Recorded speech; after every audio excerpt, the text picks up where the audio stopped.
আসসালামু আলাইকুম ওয়ারাহমাতুল্লাহি ওয়া বারাকাতুহু।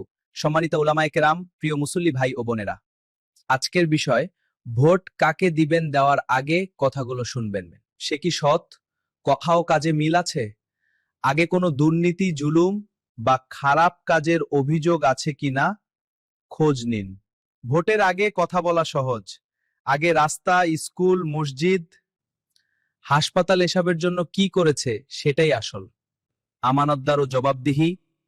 ক্ষমতা পেলে মানুষটা জবাব দেয় নাকি গায়েব হয়ে যায়, এটা খুব জরুরি। ধর্ম, নৈতিকতা ও মূল্যবোধ। সে কি সমাজের ন্যায়, শালীনতা ও শান্তি চায়? মানুষকে বিভক্ত করে নাকি এক করে? কথা নয়, কাজের রেকর্ড করব, দেব বলবো অনেকেই পারে, কিন্তু করে দেখিয়েছে এমন মানুষকে গুরুত্ব দিন। নিজের বিবেকের কথা শুনুন। টাকা, ভয় বা চাপের কারণে নয়, আল্লাহকে সাক্ষী রেখে বিবেক দিয়ে সিদ্ধান্ত নিন। দোয়া করে ভোট দিন। ভোট দেওয়ার আগে দোয়া করুন, হে আল্লাহ, যে আমাদের ও দেশের জন্য উত্তম, তাকেই নির্বাচিত করার তৌফিক দিন।